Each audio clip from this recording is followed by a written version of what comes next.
Hey guys, tonight we're easing into something gentle, something soft around the edges, something vaguely romantic in the way that only history can be when you don't look too closely. So go ahead and dim the lights, put your phone face down, let your shoulders drop a little, and get comfortable. You don't need to remember names, you don't need to keep track of dates. This is one of those stories where the vibe matters more than the facts, even though, inconveniently, the facts are doing most of the heavy lifting. Tonight, we're talking about love and marriage in medieval life, which is funny because very little of it resembled what we would recognize as either love or marriage. But that's okay. We'll take it slow. We'll wander. We'll gently drift from castle to convent, from wedding bed to battlefield, without ever raising our voice. This is not a story about passion. This is a story about contracts, cold rooms, awkward age gaps, and a lot of people doing their absolute best with very limited emotional tools. So let's begin by clearing the air. Medieval marriage was not about romance. Not really. Not for nobles, not for royalty, and honestly, not for most peasants either, though they had a bit more wiggle room if they squinted hard enough. Marriage was an economic arrangement, a political maneuver, a legal obligation, and occasionally a family feud with cake at the end. Love, if it happened at all, was a side effect, a bonus feature, like heated floors, but emotional. For medieval elites, marriage was something that happened to you, usually early, sometimes alarmingly early. Girls could be married off as young as 12, boys a little older, though still far too young to be making lifelong decisions about land, heirs, and whether they actually liked the person sitting next to them. But feelings were irrelevant. What mattered was lineage, alliances, borders, who hated whom this decade, and whether a dowry came with sheep, silver, or a strategically useful river. If you were a medieval princess, love was not on the menu. You were raised knowing this. From a very young age, you understood that your body was a diplomatic tool, a walking, talking peace treaty. Your job was to be pleasant, fertile, and preferably quiet. If you got attached to anyone emotionally, that was your own private problem. History was not interested in how you felt about it. And of course, medieval men weren't exactly choosing for love either. A king didn't marry because his heart fluttered. He married because his advisors told him it would stop a war, start a war, or produce an heir before everyone panicked. Sometimes all three. The emotional expectations were low. Be faithful, ideally. Produce children. Don't embarrass the dynasty. Anything beyond that was optional. Now, this doesn't mean medieval people didn't understand love. They absolutely did. They just categorized it differently. Romantic love was something that happened outside marriage, preferably in poetry, preferably far away from your actual spouse. Courtly love, as it was called, was an elaborate emotional fantasy where knights adored unattainable women from afar, wrote long poems about suffering, and never actually did anything about it. Which was convenient because doing something about it could get you excommunicated, stabbed, or both. So instead, love became this strange, idealized thing. Beautiful, painful, completely impractical. Meanwhile, marriage stayed firmly grounded in paperwork and pressure. You married who you were told to marry, and if you were lucky, you eventually grew fond of them. Medieval standards were refreshingly realistic in that way. Let's gently drift into the average medieval wedding, which was less candlelit romance and more public transaction. Weddings were often held outside the church, not inside, because the important part wasn't the blessing, it was the witnesses. Everyone needed to see that this marriage was happening, that promises were made, that dowries were exchanged, that no one could later claim it didn't count. And then there was the bedding ceremony. Yes, that one. After the wedding, the newly married couple would be escorted to the bed by friends and family, sometimes clergy, sometimes half the village. There would be jokes, blessings, maybe some wine, and then the curtains would be drawn, and everyone would politely pretend to leave while listening very carefully for proof that the marriage had been consummated. Medieval people were many things, Subtle was not one of them. Because consummation mattered a lot. A marriage that wasn't consummated could be annulled, and annulments were medieval divorce, except with more Latin and fewer lawyers. If you could prove that the marriage had never been physically completed, it could be erased, which led to all sorts of deeply awkward investigations involving witnesses, medical examinations, and testimony that no one really wanted to give. Now, before we feel too smug about modernity, it's worth noting that medieval people didn't see this as invasive. They saw it as practical. Sex was part of the contract. If it didn't happen, the contract wasn't fulfilled. Simple, cold, efficient. Very medieval. Children were expected quickly, especially for noble women. If you didn't produce an heir within a few years, people started whispering. Was she barren? Was he impotent? Was God displeased? The pressure was immense. Pregnancy was dangerous, childbirth even more so, but none of that slowed things down. A queen's body was not her own. It belonged to the dynasty, to the future, to everyone except her.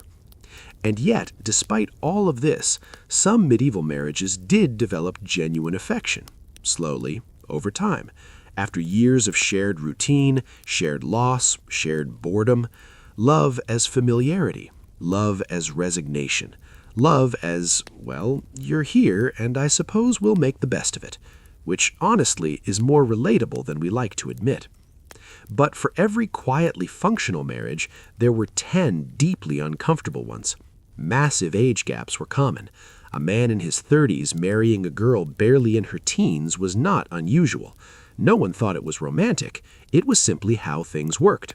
He needed heirs, she needed protection, the family needed stability. Everyone pretended this was fine and moved on. Let's gently float toward the role of the church, because the church had opinions, many of them. Marriage was considered a sacrament, sacred, binding, permanent, except when it wasn't. The church prohibited divorce, but allowed annulments under very specific conditions. Too closely related, annulment. Forced consent, annulment. Failure to consummate, annulment. And if you were powerful enough, you could usually find a reason. Ironically, the same church that insisted on lifelong marriage also produced a massive number of celibate clergy who wrote extensively about how dangerous women were. This tension colored medieval views of love. Sex was necessary but suspect. Pleasure was tolerated, but only within marriage, and even then, preferably not enjoyed too much. Love was holy, but desire was risky. Marriage was sacred, but intimacy was something to be monitored. Peasants, by contrast, had a slightly more human experience. They still married for practical reasons, but they often chose their partners themselves, or at least influenced the choice. There was more room for affection, less politics. Still plenty of hardship, of course, but fewer ambassadors watching your wedding night. Peasant marriages were about survival. Two people working together, sharing labor, raising children who might live long enough to help in the fields. Love wasn't poetic, it was functional. If you liked your spouse, that was nice. If not, you still needed to milk the cow together. Interestingly, medieval literature is full of romantic stories that bear almost no resemblance to actual marriages.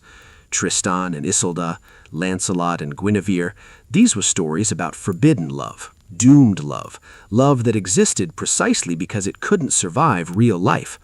Medieval audiences adored these tales, probably because they offered emotional release from a world where marriage was anything but exciting. So medieval people dreamed of love. They just didn't expect it at home. As we drift forward, it's worth sitting quietly with the idea that medieval marriage was not designed to make people happy. Happiness was not the goal. Stability was. Continuity. Order. A marriage that worked politically was a success, even if everyone involved was quietly miserable. And yet, within that rigid system, people still felt deeply. They grieved lost spouses. They worried about their children. They formed attachments they weren't supposed to form. They wrote letters. They prayed. They hoped, even when the structure of their lives gave them very little room to hope. In the next part, we'll begin easing into specific royal marriages, the ones that went spectacularly wrong, The ones that were never supposed to work but happened anyway. The ones that produced heirs who were complicated. But for now, just rest with this idea. Love existed. Marriage existed. They just didn't speak the same language. So take a breath. Let your mind wander.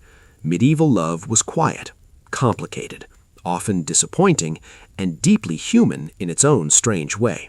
And we've only just begun. By the High Middle Ages, marriage had fully transformed into one of the most powerful political tools in Europe. Wars could start with a wedding. Wars could end with one. Entire regions changed hands because two teenagers were told to smile politely and exchange rings. And when things went wrong, which they often did, everyone acted shocked. Because of course they did. For royal families, marriage negotiations began early, disturbingly early. A child could be betrothed before they could read, sometimes before they could walk. This wasn't sentimental, it was strategic. Betrothals locked in alliances years in advance, like medieval pre-orders. If one child died, which happened frequently, plans were revised and another sibling was swapped in. Same deal, new name, carry on. And once you were betrothed, your life was essentially mapped out. You were raised with your future role in mind. Girls learned etiquette, obedience, piety, and how to survive childbirth with minimal complaint. Boys learned governance, warfare, and how to assert authority without appearing unmanly. Emotional compatibility was not a learning objective. Let's gently zoom in on royal brides for a moment, because if medieval marriage was rough for everyone, it was particularly unkind to women at the top. A queen's worth was measured in heirs, specifically male heirs. One was good, two was better. Anything beyond that was insurance. But producing no sons was considered a personal failure, even though genetics does not work that way. Medieval people did not care. A queen who failed to produce an heir found herself isolated, blamed, replaced if possible, sometimes quietly, sometimes dramatically, and occasionally with a very public annulment that everyone pretended was about theology and not desperation. Royal husbands, meanwhile, were often absent, on campaign, on pilgrimage, on extended diplomatic visits that suspiciously involved mistresses. Fidelity was expected of queens, not kings. This double standard was so normal that it barely registered. A king's illegitimate children were inconvenient but tolerated. A queen's infidelity was treason. The stakes were slightly different. Now let's talk about age gaps, because medieval marriage really leaned into them. A girl of 13 married to a man of 35 was not shocking. It was practical. He needed heirs now. She needed to start producing them eventually. In the meantime, she was expected to grow into the role, slowly, quietly, without complaint. These marriages were rarely consummated immediately if the bride was very young. Despite popular belief, medieval people were not completely reckless about this. There were concerns about health, about fertility, about survival. So sometimes consummation was delayed a few years, but the marriage itself was binding from day one. Childhood ended abruptly, womanhood loomed, and no one asked how she felt about any of it. Interestingly, medieval men also experienced pressure, though of a different kind. A king without an heir was considered unstable, weak, vulnerable. His authority was constantly questioned. His reign felt temporary. So marriage for him was about proving continuity, that the dynasty would go on, that God approved, that the future was secured. And when that future didn't arrive quickly enough, anxiety spread. Advisors whispered, relatives schemed, the church was consulted. Medical explanations were invented. Everything was blamed except, perhaps, fate. Now let's gently drift into consanguinity, which is a polite medieval way of saying, yes, they were related. Because Europe's royal families were a very small pool. Everyone married everyone. Cousins married cousins, second cousins, sometimes first cousins, with a papal dispensation and a straight face. The Church technically prohibited marriage within certain degrees of kinship, but those rules were flexible if you were powerful enough. Papal dispensations were handed out like party favors to the elite. And when a marriage later became inconvenient, suddenly that same kinship was rediscovered and used as grounds for annulment. Funny how that worked. This constant intermarrying led to dynasties that were tightly knit, politically efficient, and genetically questionable. But medieval people didn't understand genetics. They understood bloodlines, purity, continuity. And if everyone looked a little similar, well, that just meant the family resemblance was strong. Emotionally, these marriages were often strained. Imagine being married to someone you barely knew, from another country, who spoke a different language, worshipped slightly differently, and represented a political agenda that might conflict with your own family's interests. Now imagine doing that at 14, without therapy or hobbies. Queens often found solace in religion, in prayer, in patronage of the arts, in carefully managed friendships. Some became powerful political players in their own right. Others faded quietly into the background. Their personal happiness was rarely recorded. Their failures, however, were meticulously documented. Kings, meanwhile, dealt with marriage as a duty. Some were indifferent, some resented their wives, some grew attached over time, and some openly despised the arrangement, which did not stop them from continuing it because duty was duty. It's important to note that medieval marriage did not promise emotional fulfillment. It promised order, a place in society, a role to play, and for most people that was enough, or at least it had to be. Love, when it appeared, was often inconvenient, dangerous, a distraction from obligations. Affairs were common. Some were discreet, some were scandalous. Some were long-term relationships that ran parallel to official marriages. Medieval society tolerated this as long as it didn't threaten inheritance or public order. But when love crossed those lines, things unraveled quickly. Succession crises, civil wars, executions, all because someone loved the wrong person at the wrong time. Medieval history is littered with examples of love being treated as a liability rather than a virtue. And yet, people kept falling in love anyway, quietly, foolishly, hopefully, writing letters, composing poems, making promises they couldn't keep. Because even in a world where marriage was treated like a chess move, humans still wanted connection. Let's pause here just for a moment. Let that settle. Marriage as structure, love as risk, duty as default. Medieval people didn't expect happiness from marriage. They expected survival, stability, legacy. In the next part, we'll start looking at individual royals, specific marriages, personal disasters disguised as political triumphs. We'll meet kings who married 6 times, queens who were traded like real estate, and children who never had a chance to be anything other than a symbol. But for now, just rest here, in this strange, quiet space where love exists on the margins, marriage dominates the center, and everyone is doing their best not to ruin the dynasty. All right, welcome back. Same slow pace, same soft drift through time. Nothing sudden, nothing sharp. We're just going to gently slide into some real people now. Royals, mostly. The ones history insisted on pairing together like mismatched socks.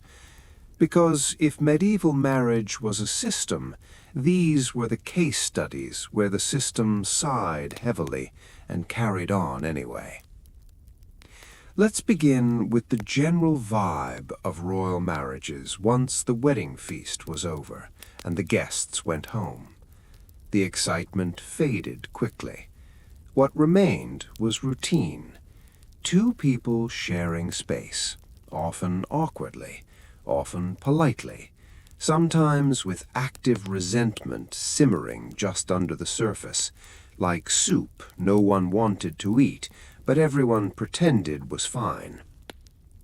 Language barriers were common. A French princess sent to England might arrive speaking no English at all. Her new husband might speak French poorly or not at all. So the early days of marriage involved a lot of smiling, nodding, and translators hovering nearby like emotional air traffic control. Deep conversations were delayed. Cultural differences didn't help. Table manners, religious customs, expectations of behavior. What was considered respectful in one court could be seen as cold or rude in another. A queen who seemed reserved might be labeled arrogant. A king who seemed distant might simply be bored.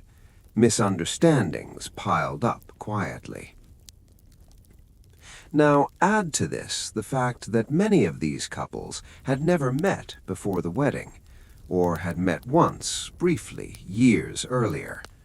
Portraits were exchanged in advance, but medieval portraiture was not exactly honest. Artists were instructed to flatter, to smooth, to idealize.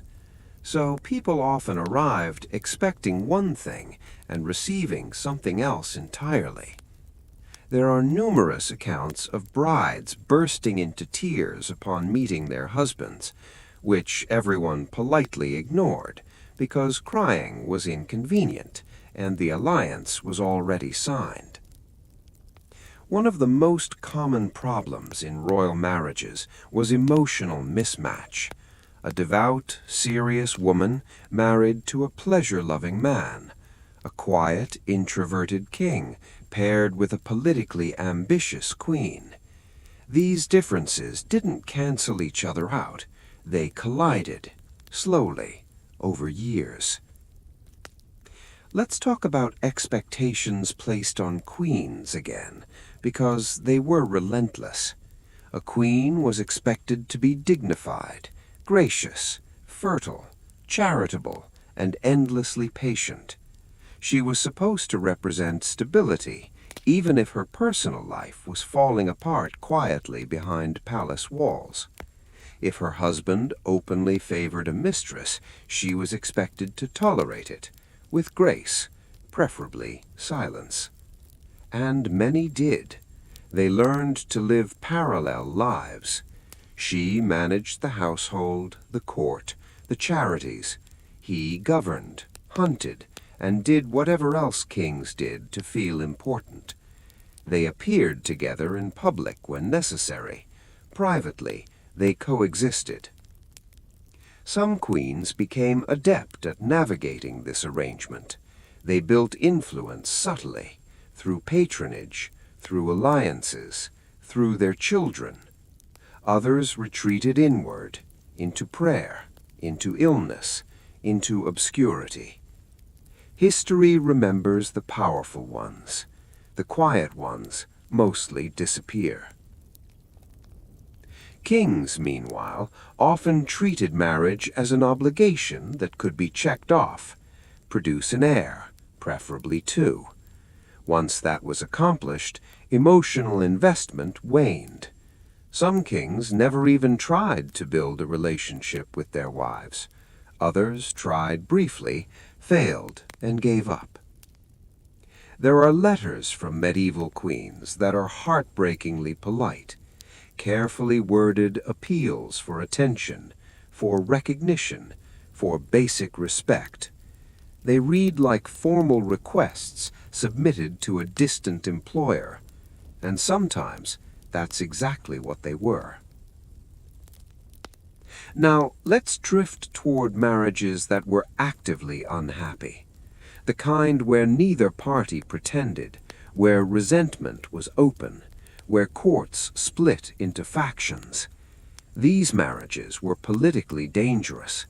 A divided royal household bred intrigue, rumors, plots, and everyone watched closely. In some cases, the marriage failure became a public crisis. If a king declared his wife unsuitable, barren, or morally suspect, it reflected on the entire alliance. Her family might respond, diplomatically or militarily. So even unhappiness had to be managed carefully. Annulments were one solution, painful, public, and humiliating for the queen, but sometimes necessary. The Church provided the language: lack of consummation, forbidden kinship, spiritual incompatibility. Pick one. If the king wanted out badly enough, a reason would be found. And then there were marriages that endured not because they worked, but because dissolving them would cause too much chaos. These couples stayed together in name only, living separately, appearing together occasionally, performing unity while quietly detaching. Let's not forget the children born into these arrangements. Royal children were raised at a distance from both parents by nurses, tutors, governors. They were loved in a general sense, but not intimately. Their parents were figures of authority, not comfort.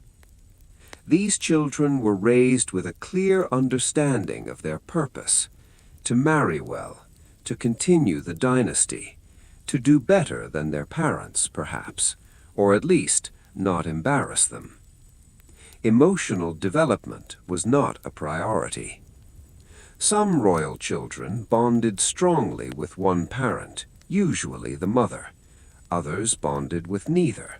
Many learned early to suppress emotion, to perform, to obey. These traits served them well politically, less so personally. Now, occasionally, a royal marriage did involve genuine affection. These were celebrated, romanticized, held up as examples. Chroniclers loved a good love story, especially one that made monarchy look human. But even these marriages existed within constraints. Love did not exempt a queen from producing heirs. It did not prevent political pressure.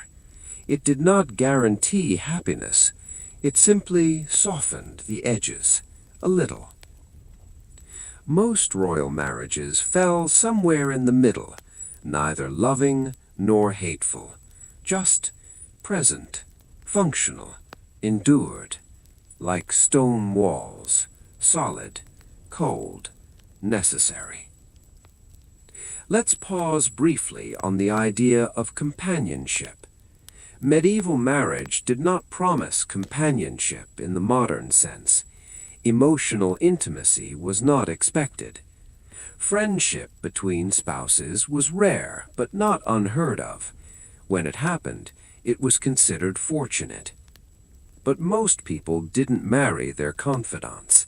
They confided in siblings, in friends, in priests, in letters. Marriage was a public institution, not a private refuge. And yet, despite everything, people adapted. Humans are good at adapting. They found meaning where they could, in routine, in duty, in small kindnesses, a shared joke, a moment of understanding, a glance across a room that said, "Yes, this is strange, but we're here." As we drift onward, we'll begin focusing more closely on the long-term consequences of these marriage patterns, the dynasties that doubled down on intermarriage, the heirs who inherited more than land and titles, the physical and emotional costs of treating marriage as policy. But for now, let's sit with these couples, these kings and queens, bound together by expectation, by obligation, by history's heavy hand, rarely in love, often misunderstood, and always watched. Take a breath. Let your thoughts slow. Medieval marriage was not a fairy tale. It was a framework, and within that framework, people lived entire lives, quietly, uneasily, and very, very publicly. All right, let's settle back in. Same pace, same gentle drift.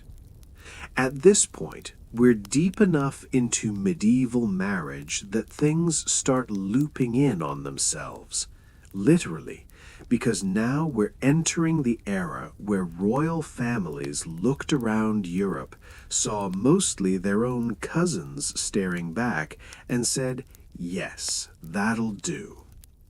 This is where marriage stops being just political and starts becoming repetitive. By the late medieval period, European royal families were shrinking socially while expanding territorially. Power consolidated, titles accumulated, and marriage options quietly disappeared. If you wanted to marry someone of equal rank, your choices were extremely limited, and if you didn't marry an equal, people complained loudly for generations. So kings married daughters of kings, princes married nieces of queens, cousins married cousins, again and again and again, with papal permission, of course, always with papal permission, on paper. The church tried to regulate this. Officially, you couldn't marry within 7 degrees of kinship, which, if enforced, would have wiped out half of Europe's royal marriage market overnight. So the rule was gradually relaxed, then selectively ignored, then treated more like a suggestion, especially when large dowries were involved. Dispensations became routine. Kings would write to the Pope, explaining that yes, technically they were related, but also, very inconveniently, they were extremely important. And the Pope would sigh, consult a few advisors, and approve the marriage. God, apparently, understood politics. This created dynasties that were incredibly interconnected. Everyone was related to everyone else. Family trees looked more like knots, and surnames repeated with unsettling frequency. Now, medieval people didn't understand genetics the way we do. They didn't know about recessive traits or inherited disorders. What they did know was appearance, behavior, and reputation. And sometimes patterns became noticeable. Certain families were known for specific traits, a particular jaw, a certain temperament, a tendency toward illness or instability.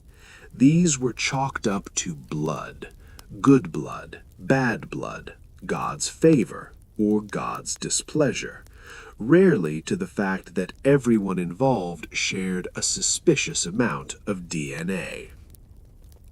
Marriage in this context became an act of doubling down. If something wasn't working, the solution was often more of the same. Another cousin, another alliance within the same small circle, because changing the pattern would mean risking power, and that was unacceptable. Let's talk about the pressure this placed on heirs. Royal children were born into expectations before they took their first breath. Their marriages were planned early, their bodies monitored, their health scrutinized. Any sign of weakness caused concern. A sickly child wasn't just a personal tragedy, it was a political problem. Would they live long enough to rule, to marry, to produce heirs of their own? If not, contingency plans were made. Siblings were repositioned, betrothals shifted. And if the child survived but was clearly unwell, people whispered, was the bloodline weakening? Had God withdrawn favor? Should future marriages be reconsidered? Usually the answer was no. Carry on. Royal children were raised with an acute awareness of their importance, and yet, emotionally, they were often isolated, surrounded by attendants, educated formally, praised abstractly, but rarely allowed to just exist. Affection was controlled, discipline was strict, emotional expression was discouraged. A future king needed composure, a future queen needed restraint. Childhood was a preparation, not a phase to be enjoyed. Marriage loomed over everything. From a young age, children knew they would be married off. They might not know to whom or when, but it was inevitable. Resistance was not an option. Acceptance was learned early. Let's drift gently toward the wedding nights again, because they were particularly stressful in these tightly knit dynasties. When cousins married, consummation carried additional scrutiny. Witnesses, medical advisors, sometimes even official reports, because producing an heir wasn't just expected, it was urgent. Failure to conceive quickly caused panic.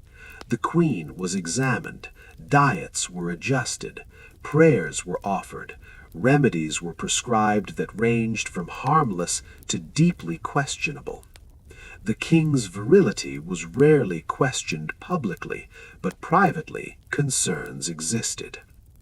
All of this pressure took a toll: emotional strain, physical exhaustion, anxiety. But these were not considered reasons to slow down.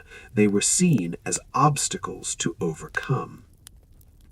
Now, let's take a moment to talk about medieval masculinity, because it shaped marriage dynamics heavily.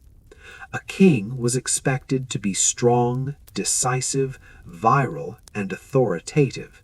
Any deviation from this ideal caused discomfort.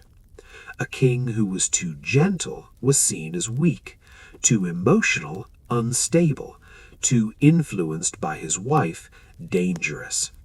So men often performed authority even when it didn't come naturally.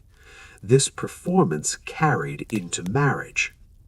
Queens who exerted influence had to do so carefully, through persuasion, through networks, through patience. A queen who appeared too powerful risked backlash. A queen who appeared powerless risked irrelevance. Marriage, then, became a delicate balance: public unity, private negotiation, silent compromises, and sometimes quiet despair. Let's not forget that medieval life was physically uncomfortable. Castles were cold, hygiene was inconsistent, illness was common, stress was constant. Marriage didn't happen in a vacuum. It happened in a world where life expectancy was low and death was always nearby. Many marriages were cut short by death. Childbirth claimed countless women. Illness took men in their prime. Widows and widowers remarried quickly, not out of love, but necessity. Alliances had to be maintained, heirs secured. A queen might outlive several husbands or die producing a child that would never know her. A king might remarry within months of his wife's death, publicly mourning, privately planning. Grief was real, but it was managed, contained, structured. There was no time for prolonged sorrow when kingdoms were at stake. Now, occasionally, we see glimpses of tenderness, a letter expressing concern, a gift chosen with care, a recorded moment of shared laughter. These moments stand out because they are rare, because they feel human. Chroniclers sometimes noted when a king genuinely mourned his queen, when he delayed remarriage, when he seemed diminished without her. These accounts were treated as remarkable, worth recording, because they deviated from expectation. But more often, marriage remained what it always was, a framework, a mechanism, a tool. As we move forward, we'll start looking at specific dynasties that took this intermarriage to its logical extreme, families that became famous for their physical traits, their instability, their tragic heirs, and their absolute refusal to change course. But for now, rest here, in this looping pattern of weddings and funerals, of cousins marrying cousins, of children raised to repeat the cycle. Medieval marriage was not designed to evolve, it was designed to endure. And it did, for centuries. Take a slow breath, let the repetition wash over you, because history, much like these dynasties, has a habit of circling back on itself. All right. Welcome back. If you've drifted off a little, that's perfect. We're right where we need to be. Still moving slowly, still surrounded by stone walls, family expectations, and the soft hum of inevitability. Now we turn our attention to the people who inherited all of this, the children, the heirs, the spare heirs, the ones everyone pinned their hopes on before they could properly hold a spoon. Medieval royal children were not really children in the way we think of them. They were future rulers, future brides, future bargaining chips. Their value was understood early, sometimes uncomfortably early. A child who survived infancy was already a success. A child who showed strength, intelligence, or charisma was celebrated. A child who didn't was quietly noted. From birth, royal children were observed. Their health was monitored obsessively. Every cough mattered. Every fever caused concern. Every delay in walking or speaking was recorded and discussed. Not out of parental anxiety necessarily, but out of political necessity. This child represented continuity, or the lack of it. Naming was important.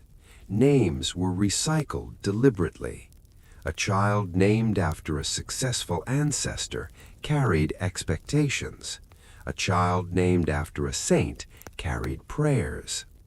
If a previous heir had died young, the next child might be given the same name, as if trying again would fix things. Royal nurseries were busy, impersonal places. Wet nurses handled infancy. Tutors took over early childhood.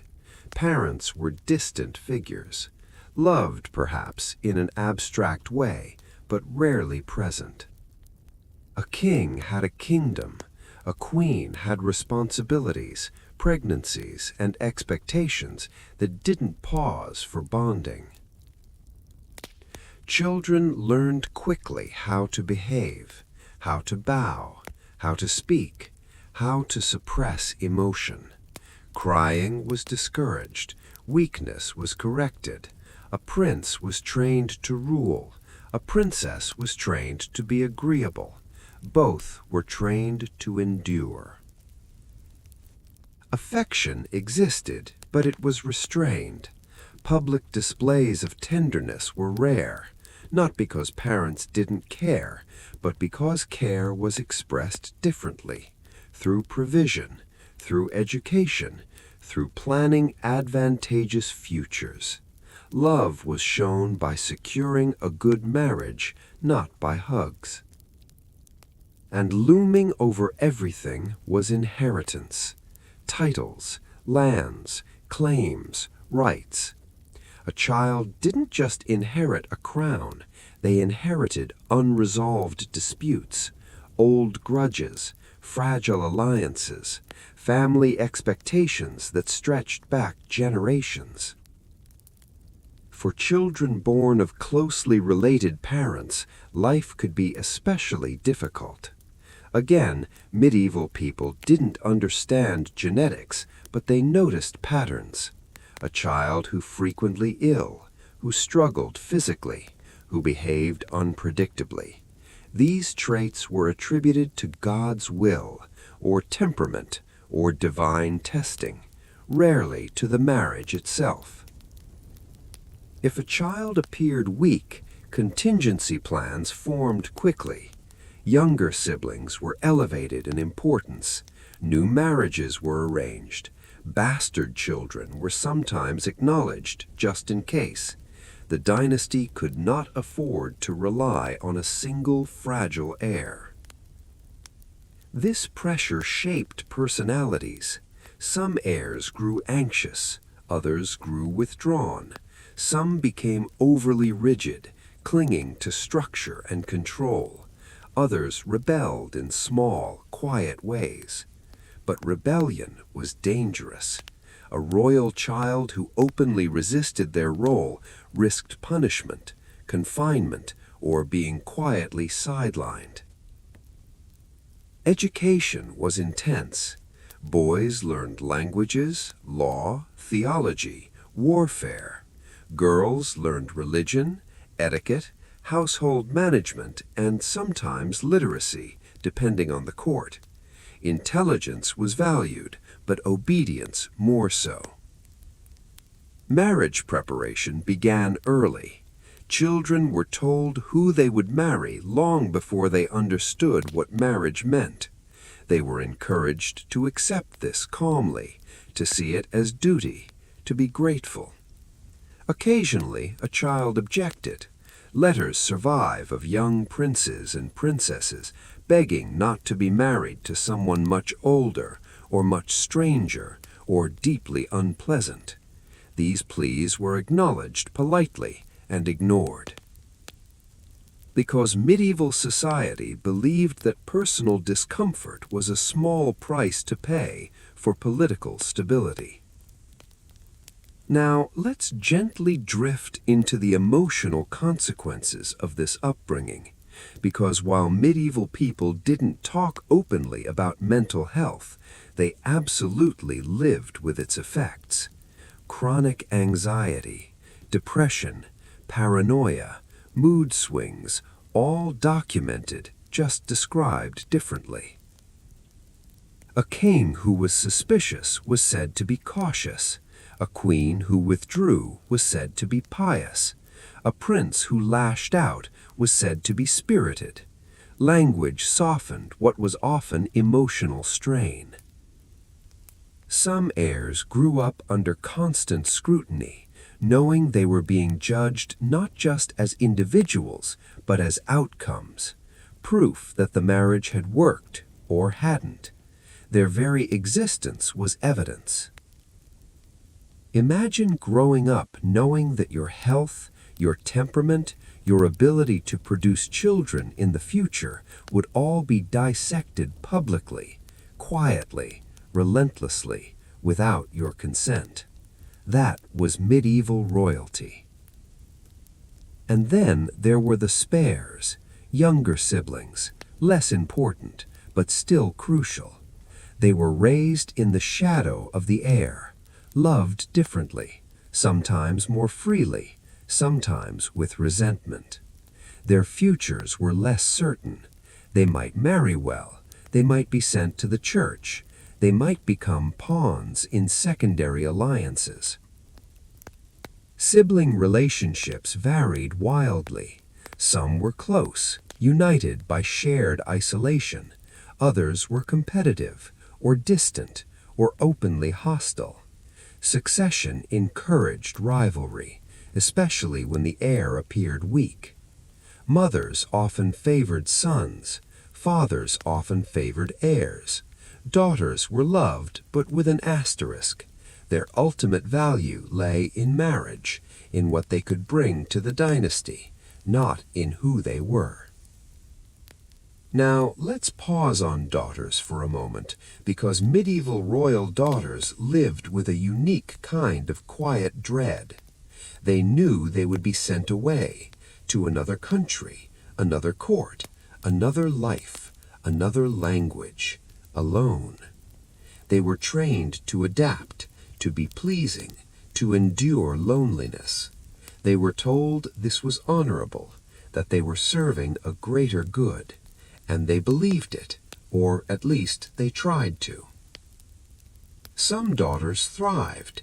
They became influential queens, skilled diplomats, respected figures. Others struggled deeply, isolated, homesick, unloved. Their letters home, when they survive, are heartbreaking in their restraint. Sons faced different fears: pressure to perform, to lead, to embody strength. A prince who failed to meet expectations faced ridicule, or worse, quiet replacement. All of this traces back to marriage, to the unions that created these children. Marriages designed for power, not compatibility, for continuity, not for care. The children were outcomes, proof, evidence. And yet, despite this heavy framework, children were still children. They played, they laughed, they formed attachments, they experienced joy in moments, even in castles, even under pressure. Accounts mention games, pets, small pranks, favorite tutors. These details matter because they remind us that medieval royalty was not born fully formed. They grew, slowly, under weight.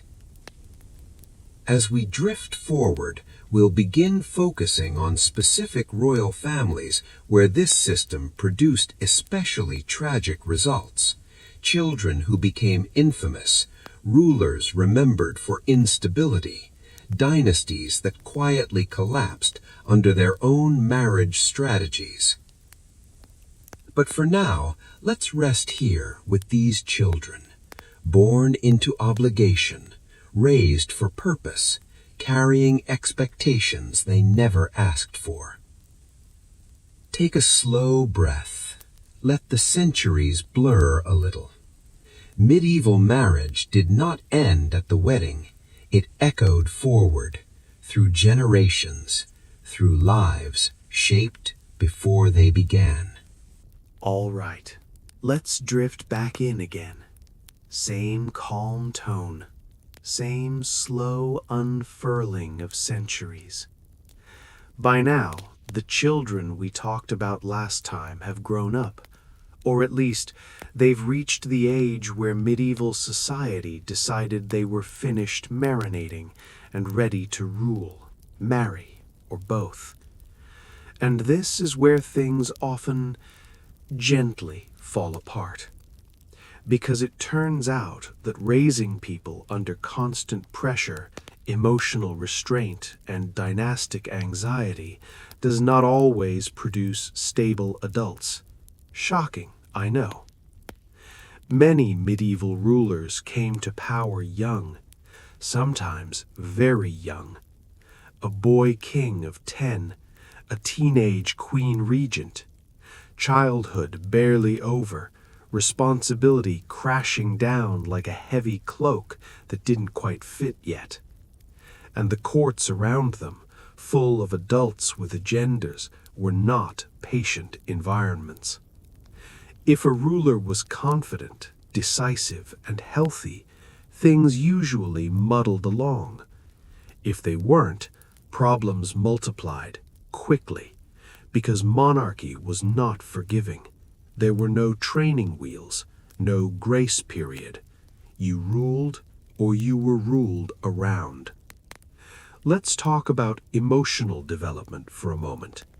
Many medieval royals were raised to suppress emotion, to present composure at all times, to avoid vulnerability. This worked well for ceremonies, less well for actual human relationships. As adults, these rulers often struggled with intimacy, with trust, with empathy. They were suspicious, guarded, sometimes cruel, sometimes detached. Not necessarily because they were monsters, but because they had never been allowed to be ordinary. Marriage, once again, played a central role. These grown children were now expected to repeat the cycle, to marry strategically, to produce heirs, to keep the machine running. And here's where the cracks widened. Some rulers resented marriage deeply. They had seen what it did to their parents, or had lived through unhappy households, or simply didn't want to surrender control over their personal lives. Others clung to marriage obsessively, seeking in it the affection they never received as children. These marriages were often intense, emotionally charged, and sometimes unstable. Let's drift into the marriages of these grown heirs, because they carried forward all the same expectations, plus their own unresolved baggage. A prince raised by distant parents might become a distant husband. A princess raised to be obedient might become resentful, or passive, or quietly influential in ways that startled everyone later. Some rulers married multiple times, not always because they wanted to, but because heirs died, or spouses died, or politics shifted. Each marriage layered more complexity onto already strained individuals. Widowhood was common. A queen might lose a husband in her 20s. A king might lose a wife in childbirth. Remarriage was expected, quickly. Grief was acknowledged, but briefly. Stability mattered more. This rapid cycling of marriages created blended families, half-siblings, step-parents, competing claims, rivalries that simmered for decades. Medieval courts were full of people related in confusing ways, all watching each other carefully.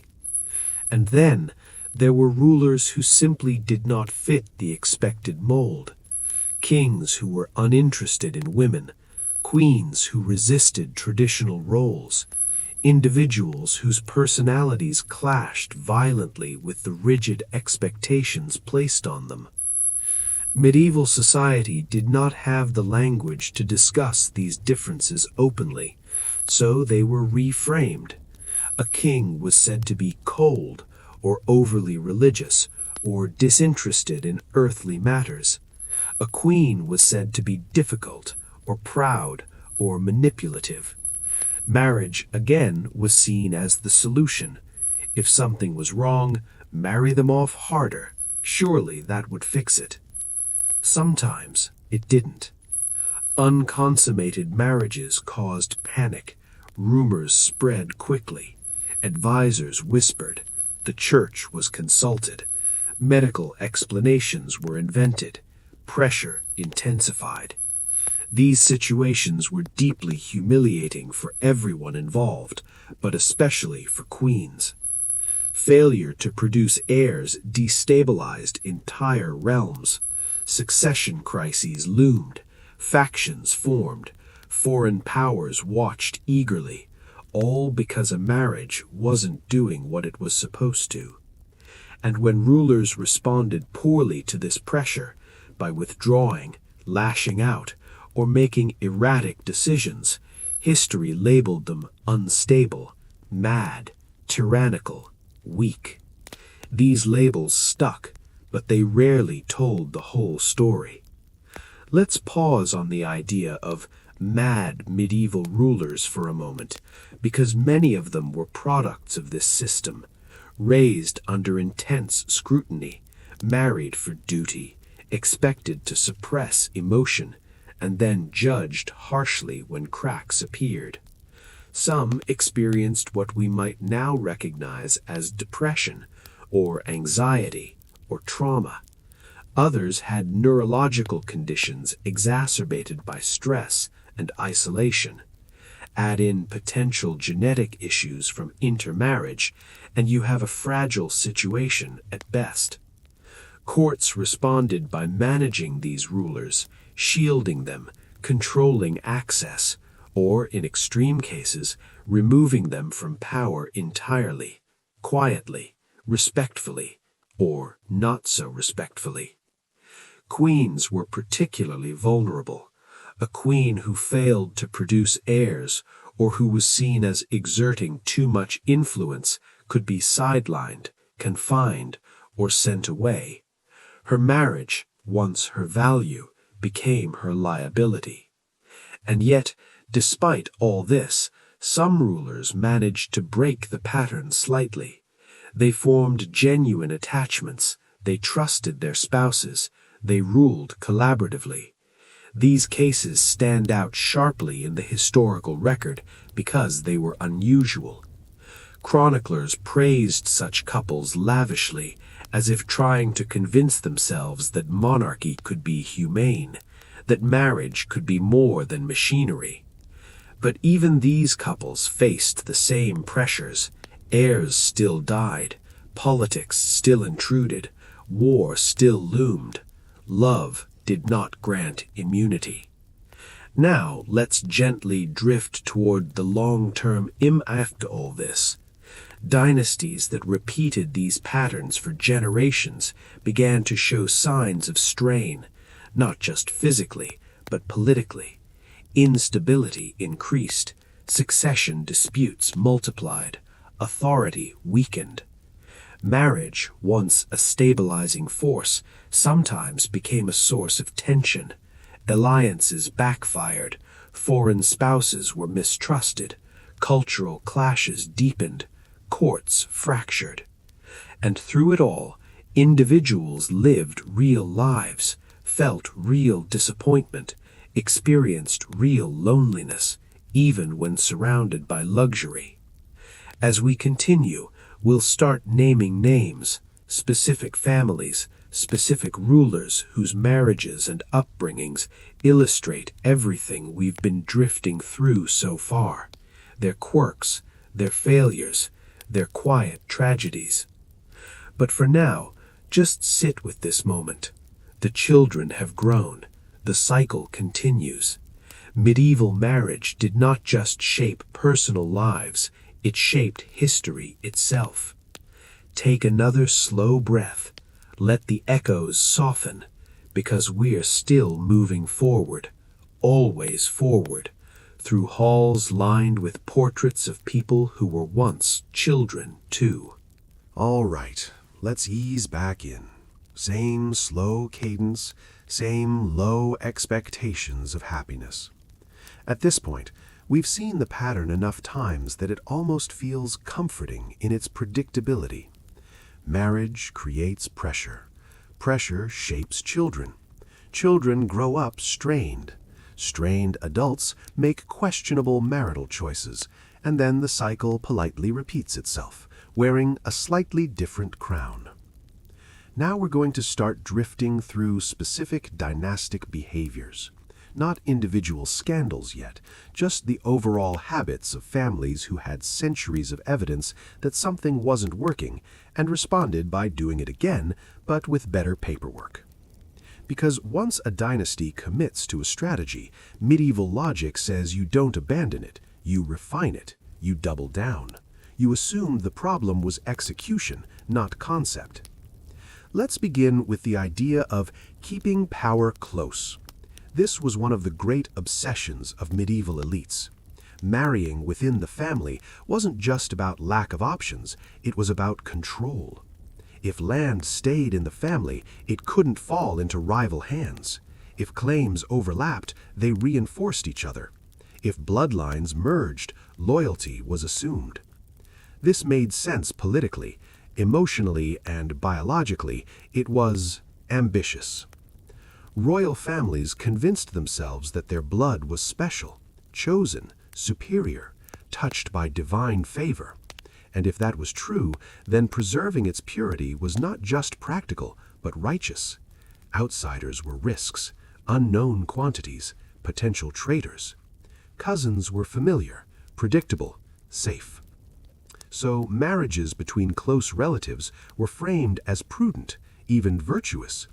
And when problems appeared, illness, infertility, instability, they were explained away. God's will, temporary setbacks, tests of faith. No one wanted to be the one to suggest that the entire system might be contributing to the issue. That would be uncomfortable and politically dangerous. Now let's talk about how these dynasties handled public perception, because medieval courts were deeply invested in appearances. A marriage that looked strong was strong. A family that looked united was united, at least officially. Problems were managed quietly when possible. A sickly heir might be kept out of public view. A troubled ruler might have decisions made on their behalf. A marriage that wasn't working might still be paraded at ceremonies with careful smiles and coordinated outfits. Chroniclers played their part. Official histories smoothed over discomfort. Failures were reframed as challenges overcome.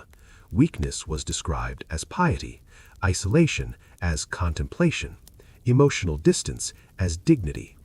The goal was continuity, not honesty. Now, as generations passed, certain families developed reputations. Some were known for producing strong warriors, others for producing deeply religious rulers. Some became known quietly for instability, for unpredictability, for rulers who didn't quite function as expected. These reputations followed them into marriage negotiations. Potential spouses were evaluated carefully, not just for land and titles, but for temperament, for health, for fertility, and sometimes for how much baggage they brought with them. But even when warning signs were clear, political necessity often overruled caution. A marriage that secured a crucial border or ended a costly war was worth the risk. Future problems could be dealt with later, preferably by someone else. Let's drift into the concept of the heir and the spare, because it shaped dynastic behavior profoundly. The heir was everything. The spare was insurance, sometimes cherished, sometimes neglected, always necessary. Families that struggled to produce healthy heirs became increasingly anxious. Pressure intensified, remarriages multiplied. Younger brides were chosen in hopes of improving fertility. Medical advice was sought obsessively. And when an heir finally arrived, they were often smothered with expectation, protected, controlled, sometimes overprotected to the point of fragility. Every decision scrutinized, every behavior monitored. Freedom was limited because the heir mattered too much to risk. Ironically, this often produced rulers who struggled with independence later, adults who had never been allowed to fail safely, who reacted poorly to stress, who relied heavily on advisors or distrusted everyone. Marriage was supposed to stabilize them, to anchor them, to produce the next generation and settle everyone's nerves, and sometimes it did, briefly. But when it didn't, dynasties faced existential dread. A failed marriage wasn't just a personal disappointment, it was a threat to the future, to legitimacy, to everything. Let's talk a bit about legitimacy for a moment, because medieval marriage was obsessed with it. Children born outside marriage were a problem, even if acknowledged, even if loved. They complicated succession. Bastards could be legitimized in some cases, but this required approval from the king, from the church, from political stakeholders. And even then, they carried stigma. Their claims were weaker, their loyalty questioned. So marriage remained essential, even unhappy marriages, even marriages that produced no joy. They produced legitimacy, and that mattered more. Now some families tried to adjust, slightly. They sought spouses from a bit further afield, introduced new blood cautiously. But these marriages came with risks too: cultural differences, religious differences, political misunderstandings. A foreign queen was often viewed with suspicion, her advisors distrusted, her influence resented. If things went wrong, she was an easy scapegoat, blamed for failures that predated her arrival. So families often retreated back to familiarity, to cousins, to known quantities, to patterns that had worked just well enough to justify repeating. Let's pause briefly on the emotional toll this took across generations, because while medieval society valued endurance, endurance came at a cost. Chronic stress, emotional numbness, anxiety, a sense of inevitability that flattened joy. People lived their entire lives knowing their marriages were chosen for them. Their children's marriages would be chosen, and their grandchildren's too. There was comfort in predictability, but also quiet resignation. Some individuals internalized this deeply. They stopped expecting fulfillment. They focused on duty, on piety, on legacy. Others resisted internally, felt restless, dissatisfied, trapped, but had nowhere to put those feelings. And sometimes that unrest surfaced in destructive ways: excess, cruelty, withdrawal, erratic behavior. History recorded the outcomes, not the causes. Now, as we move forward, we're going to start narrowing our focus from broad dynastic habits to specific families and rulers whose lives illustrate everything we've been circling around. We'll see how these marriage strategies played out in real time, on real people, with consequences that echo for centuries. But for now, let's sit with the system itself. Medieval marriage was not designed for happiness. It was designed for survival, for power, for continuity, and it achieved those goals often enough to justify its own persistence. Take a slow breath. Let the repetition lull you.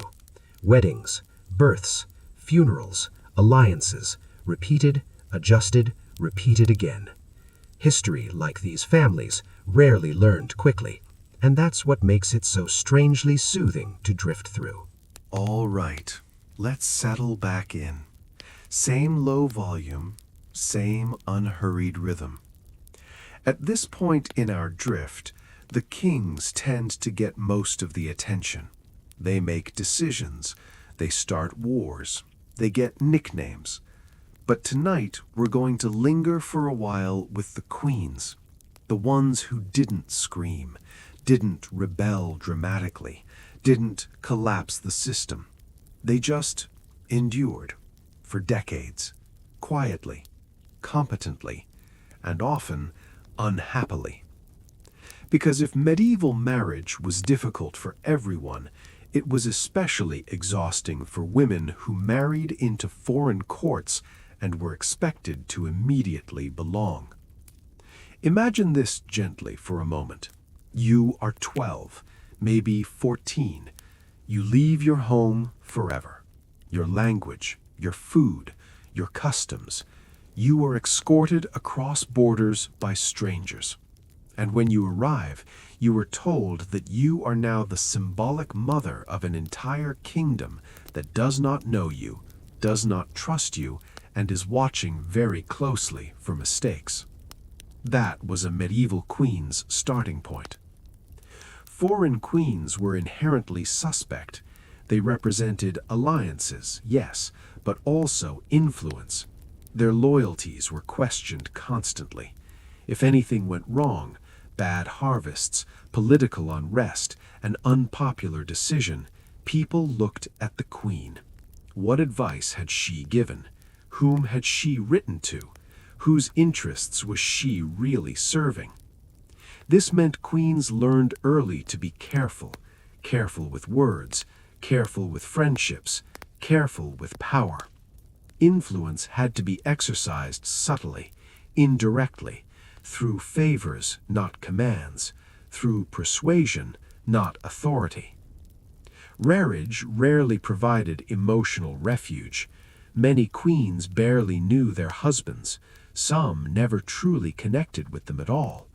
Others tried earnestly only to discover that affection was not part of the arrangement. A king might be polite, distant, busy, or openly uninterested. He might favor a mistress openly, granting her titles, land, influence. The queen was expected to tolerate this with dignity, to smile at court, to host banquets, to raise children who might one day displace her in importance. Jealousy was unbecoming, anger was dangerous, silence was safest. So many queens turned inward. Religion became a refuge. Prayer offered structure, meaning, a sense of control in a life largely dictated by others. Patronage of churches, monasteries, and charities allowed queens to shape the world in acceptable ways. Some queens became deeply devout, others used piety strategically. Either way, faith offered legitimacy. A pious queen was harder to criticize, easier to defend. Motherhood, when it happened, became central. A queen's children were her strongest allies, her insurance policy, her legacy. Sons, especially, were shields. A queen who produced heirs was safer, more respected, harder to discard. But motherhood came with its own pain. Children were often taken away early, raised by tutors, sent to other courts, married off young. A queen might give birth repeatedly and still feel oddly distant from her own offspring. And of course, childbirth was dangerous.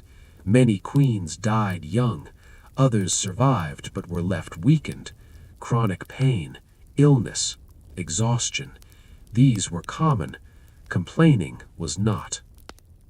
Now let's talk about queens who failed to produce heirs, because medieval society was not gentle with them.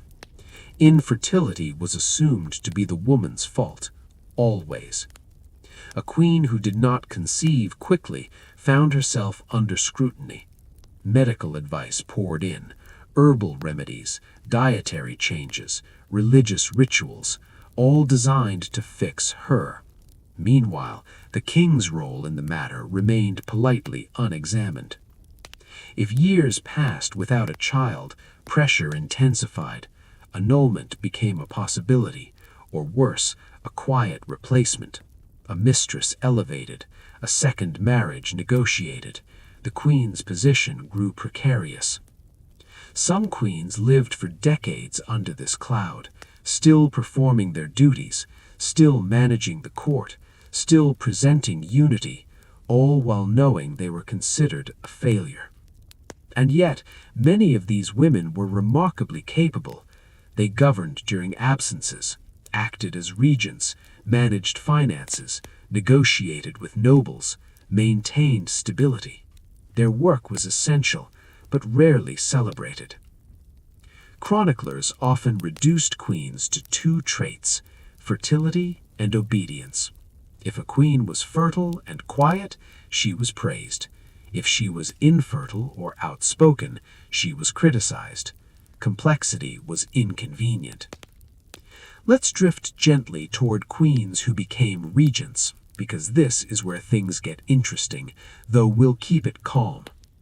When a king died and the heir was underage, the queen often ruled in his place, temporarily, officially, and suddenly all that quiet competence mattered. Some regent queens proved highly effective. They balanced factions, maintained peace, governed wisely. And yet, once the heir came of age, these same women were often pushed aside, their authority questioned, their influence resented. A woman ruling was acceptable only when necessary.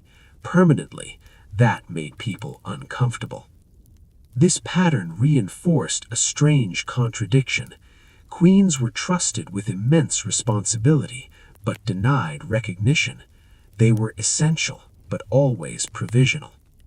Emotionally, this was exhausting. To give so much, to be so visible, and yet so easily dismissed. Now, let's talk about long marriages, the ones that lasted decades, not because they were happy, but because they survived. These couples grew old together, shared routines, shared losses, shared silences. Some developed mutual respect, others grew increasingly distant. Some barely interacted at all. Their lives ran parallel, connected by duty, by shared history, by habit. There are accounts of elderly royal couples who barely spoke, yet continued appearing together at ceremonies. Their bond was no longer emotional, it was institutional. And when one died, the survivor often felt disoriented. Not always grief-stricken, sometimes simply unmoored. After decades defined by role and routine, loss created an emptiness. Widowed queens sometimes gained freedom, ironically. No longer defined by marriage, they could shape their lives more independently. Some embraced this, others struggled deeply. Identity had been so closely tied to their role as wife that widowhood felt like erasure. Widowed kings remarried quickly. Widowed queens did so rarely. Their value lay in what they had already provided. Their future lay in piety, patronage, or quiet retirement. Let's pause on the idea of endurance, because it's easy to overlook. Medieval queens were trained to endure pain, loneliness, fear. They endured pregnancies, public scrutiny, political hostility. They endured being misunderstood by history itself. They did not have the luxury of visible rebellion. Their resistance, when it existed, was subtle, strategic, quiet, and often deeply lonely. Now, as we continue forward, we'll begin shifting focus again, from queens as a group to individual royal families where marriage pressures, inheritance anxiety, and long-term endurance collided in particularly tragic ways. We'll start seeing familiar patterns intensify, where endurance became suppression, where quiet strain tipped into instability, where dynasties carried on, but at a visible cost. But for now, rest here, with these women, these queens who lived entire lives inside marriages they did not choose, who shaped history from the margins, who endured so well that history barely noticed. Take a slow breath. Let the centuries soften, because endurance in medieval life was often the highest virtue and the heaviest burden. All right, let's drift back in again. Same slow pace, same gentle resignation. We've spent some time with the queens, enduring with grace and very little credit. Now we'll turn back toward the kings, not the dramatic conquerors just yet, the quieter ones, the ones who were raised carefully, crowned properly, married strategically, and still struggled in ways medieval society never quite knew how to handle. Because while kings were surrounded by power, ceremony, and authority, they were also profoundly isolated. A king could not complain, could not hesitate publicly, could not admit fear. His education had prepared him to rule, not to cope. From a young age, princes were taught that their emotions were irrelevant. Duty came first. Weakness was dangerous. Vulnerability was unacceptable. And by the time they reached adulthood, many had internalized this so deeply that they no longer recognized their own distress. Marriage was supposed to help. A queen would provide stability. Heirs would secure the future. Routine would ground them. This was the theory. In practice, marriage often added pressure. A king who already struggled with anxiety or indecision suddenly found himself responsible not just for a realm, but for a household that symbolized that realm. His marriage was scrutinized, his intimacy monitored, his fertility questioned. His private life was public property. And if he failed to meet expectations, there was nowhere to retreat. Some kings responded by withdrawing emotionally. They became distant, unreachable, lost in prayer, routine, or habit. Chroniclers described them as contemplative, or devout, or reserved. These descriptions softened what might otherwise be called emotional detachment. Others responded with rigidity. They clung to rules, to ceremony, to tradition, anything that offered structure. These kings often governed mechanically, efficiently sometimes, but without warmth. Their marriages mirrored this, functional, cold, unyielding. Then there were kings who responded poorly, who lashed out, became suspicious, punitive, erratic. Medieval sources often labeled these men as tyrannical or mad, but the behavior itself was frequently the product of stress layered upon stress. Let's talk about pressure to produce heirs again, because it mattered deeply to kings too, even if blame usually fell elsewhere. A king without a son was a king without a future. His authority felt temporary, fragile. If a queen failed to conceive, the king was expected to take action. Annulment, remarriage, pressure, all of it framed as responsibility, not cruelty. This placed kings in an impossible emotional position. To maintain authority, they had to treat their wives as replaceable, even when affection existed, even when loyalty remained. Duty demanded decisiveness. Some kings agonized privately over these decisions. Letters suggest hesitation, regret, conflict. Others embraced the system fully, replacing queens with visible remorse.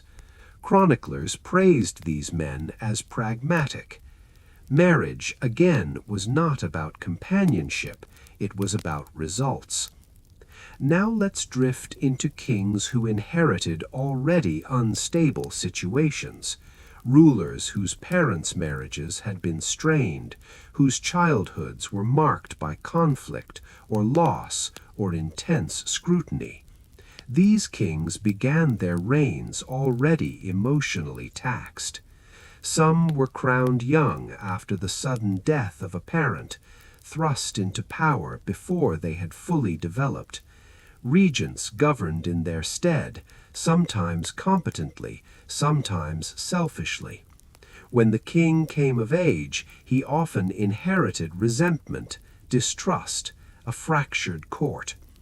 Marriage was used to stabilize these reigns, to anchor the young king, to provide legitimacy. But young kings were not always ready to be husbands or fathers or symbols of continuity. These marriages could be awkward or distant or strained from the beginning, and because kings were expected to lead decisively, any sign of uncertainty was magnified. A king who deferred too often to advisers was seen as weak. One who relied on his queen too openly was accused of being controlled. There was very little room for balanced partnership. This often left kings emotionally alone, surrounded by people, trusted by no one. Marriage did not always change this. Sometimes it made it worse. Let's pause briefly on kings who married multiple times, not out of choice, but necessity. Queens died young, in childbirth, from illness, from exhaustion, and the king remarried again and again. Each marriage brought new expectations, new families, new political obligations, and often less emotional investment, because why risk attachment when loss was likely? Over time, some kings became numb, treating marriage as routine, a duty to be performed, a role to be filled. Chroniclers sometimes noted their indifference, their lack of visible grief. This was not necessarily cruelty, it was adaptation. Now let's talk about kings who were deeply unsuited to marriage altogether, men who preferred solitude, or religious devotion, or same-sex companionship. Medieval society had limited tolerance for deviation, but it had ways of explaining it. A king uninterested in his wife might be described as chaste, or pious, or focused on governance. These explanations preserved dignity while obscuring reality.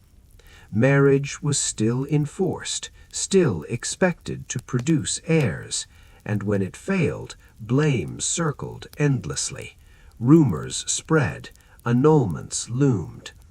Some of these kings experienced intense internal conflict, torn between expectation and inclination, between public role and private self.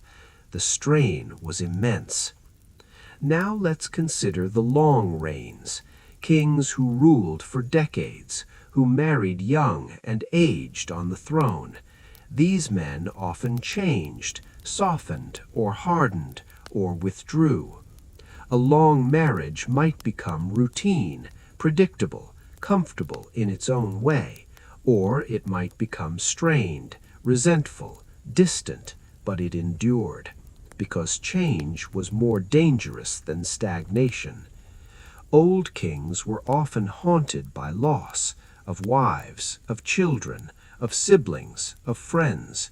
Their courts thinned, familiar faces disappeared, marriage became memory rather than presence. Some kings leaned heavily on their queens in later life, others pushed them away. Grief manifested differently. Medieval sources rarely explored this emotionally, they focused on outcomes. Now let's rest here for a moment with these kings, raised to rule, trained to suppress emotion, expected to perform strength endlessly. Marriage was supposed to help them. Sometimes it did, often it didn't. As we move forward, we'll start bringing these threads together. Kings, queens, children, dynasties, all shaped by marriage strategies that prioritized continuity over contentment. We'll begin looking at families where the system finally began to show visible cracks, where instability could no longer be smoothed over, where the costs became impossible to ignore. But for now, take a slow breath. Let the weight ease slightly. Medieval kings were powerful, yes, but they were also products of a system that demanded endurance above all else. But eventually, even medieval systems, very stubborn systems, began to show wear. Not dramatic collapse, no alarms, just a slow accumulation of strain, like an old stone bridge that still stands but creaks a little more each year. Dynasties started stacking problems instead of solving them.